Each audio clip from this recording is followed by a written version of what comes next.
Hello friends, आज हम बात करेंगे लोक अदालत के बारे में। लोक अदालत क्या है और ये लोक अदालत कब कब ऑर्गेनाइज होता है और वो कौन लोग हैं जो लोग लोक अदालत में पार्टिसिपेट कर सकते हैं। कौन कौन सा ड्यूज़ है।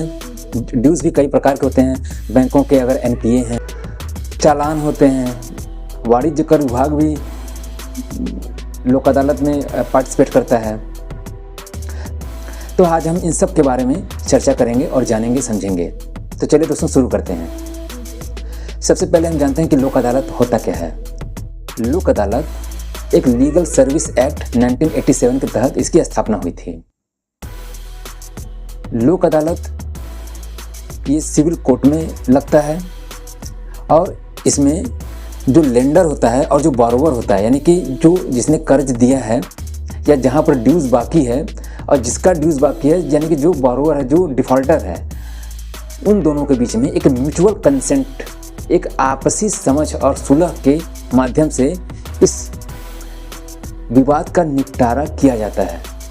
जैसे मान लीजिए कि अगर कोई बैंक है ए, उसका बी ने 5 लाख रुपए का लोन लिया है और वो डिफ़ॉल्टर है, तो 5 लाख को कितने अमाउंट तक सेटल किया जा सकता है ये और कितना बोरोवर दे सकता है, ये दोनों जिस अमाउंट पर पहुंचेंगे, जिस कंसेंट अमाउंट पर पहुंचेंगे, वही कंसेंट अमाउंट अगर वो ए बैंक के लिए भी लागू होता है और वही अमाउंट देने के लिए बी भी राजी हो जाता है, तो इसी को आपसी सुलह कहते हैं।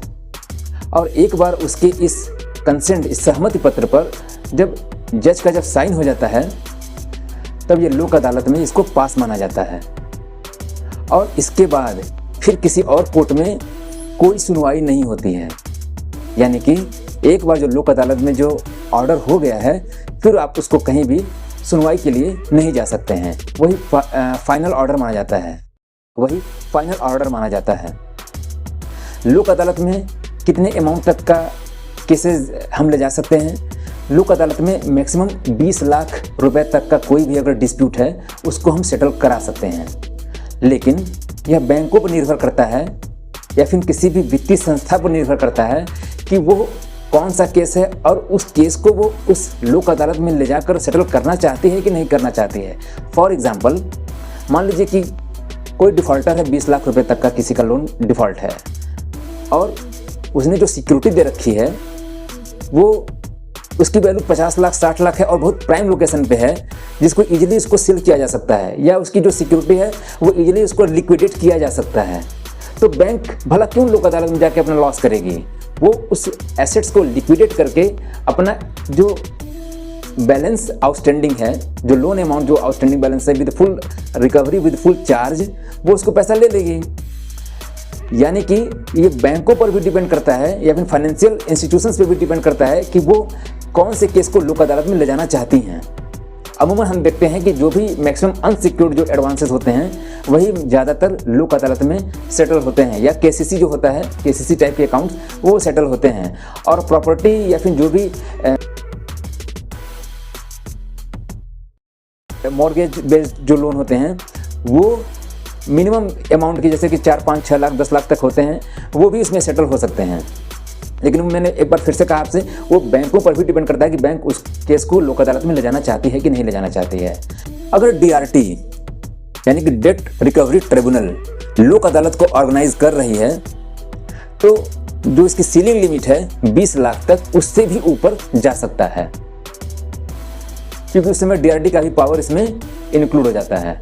और एक और बात नोट करने वाली है कि लोक अदालत में हुए किसी भी फैसले को किसी भी कोर्ट में चुनौती नहीं दी जा सकती है। इसके पीछे एकमात्र कारण होता है कि ये जो सेटलमेंट होता है लोक अदालत में, वो आपसी सहमति के कारण होता है। जब तक दो पक्ष में, यानी कि अगर मान लीजिए किसी का चालान है, तो अगर चालान जिस अमाउंट पे जो सेटल हो जाता है, फिर उसको आप कहीं किसी कोर्ट में ना ट्रैफिक डिपार्टमेंट, ना ही जो डिफ़ॉल्टर है वो कहीं भी चैलेंज नहीं कर सकते हैं। लोक अदालत की एक और ख़ास बात होती है कि यह हर 3-3 महीने में यह ऑर्गेनाइज होती है। और इस बार जैसा हमको पता है कि सुप्रीम कोर्ट भी और बाकी जो देश के बड़े बड़े कोर्ट्स हैं, वो सब भी इसको बहुत इम्फेसाइज कर रहे हैं कि मैक्सिमम जो ड्यूज़ है उसका निपटारा लोक अदालत के माध्यम से मैक्सिमम केसेस सेटल हों। इसके पीछे सबसे बड़ा कारण है कि जो लंबित मामले हैं काफ़ी दिनों से, वो नंबर ऑफ केसेस बढ़ाते हैं। और एक और बात मैं आपको बताना चाहता हूँ कि लोक अदालत में हर प्रकार के जो केस हैं वो ले जाए जा सकते हैं। अगर किसी में सूट फाइल्ड है वो भी इसको हम लोक अदालत में सेटल करा सकते हैं, और किसी केस में सूट फाइल्ड नहीं है उसको भी हम लोक अदालत में सेटल कर सकते हैं। लोक अदालत हर दूसरे या तीसरे महीने में ऑर्गेनाइज होता है। लोक अदालत इस बार 14 सितंबर 2024 को यानी कि आगामी शनिवार को लोक अदालत ऑर्गेनाइज होना है। तो आप जिस किसी का भी कोई भी फाइनेंशियल ड्यूज़ किसी भी संस्था से, चाहे वो वित्तीय हो या नॉन वित्तीय हो, अगर ड्यूज़ पेंडिंग है तो आप लोग लोक अदालत में इसको ले जाकर सेटल करा सकते हैं और इसका लाभ ले सकते हैं। लोक अदालत सबके लिए होता है। जिसका भी अगर किसी का चालान कट गया है आप भी जाके लोक अदालत में इसको सेटल कर सकते हैं। अगर किसी का फ़ोन बिल या किसी का पोस्ट पेड बिल भी अगर पेंडिंग है, या फिर अमाउंट क्रेडिट कार्ड का बिल पेंडिंग है और वो भी एनपीए हो चुका है उस बैंक की भाषा में जिस डिपार्टमेंट से वो आपने ये ड्यूज़ लिया है, तो वो उसके साथ जाकर आप इसको सेटलमेंट में जा सकते हैं। लेकिन याद रहे, आप एक बार इसका सेटलमेंट कर लेंगे तो फिर वो आपके सिविल में इम्पैक्ट करेगा। यानी कि अगर आपका 10,000 का भी अगर कोई क्रेडिट कार्ड है, आप उसको 5,000 6,000 में अगर उसको सेटल करते हैं तो आपका सिविल वो ख़राब कर देगा। लेकिन यह केस चालान के केस में लागू नहीं होता है। अगर आपका चालान पेंडिंग है, अगर आपका मान के चलिए कि आपका 7-8 हज़ार का कोई चालान लग गया है, अगर आप उसको 3,000 में सेटल कर देते हैं तो आपका सिविल इम्पैक्ट नहीं करेगा। लेकिन क्रेडिट कार्ड या बैंकों से कोई भी लोन है, इवन केसीसी लोन, कोई किसी भी प्रकार का बैंकिंग लोन है, वित्तीय संस्था, किसी भी वित्तीय संस्था से अगर आप लोन लिए हैं, अगर आप उसको सेटल करते हैं तो आपका सिविल बहुत बुरी तरह से खराब होगा। तो इस 14 सितंबर 2024 के दिन जो लोक अदालत ऑर्गेनाइज हो रहा है, आप अपने केसेस को लोक अदालत में अपने रिस्पेक्टिव लोक अदालत में जाकर इसको सेटल करा लें। बहुत बहुत धन्यवाद।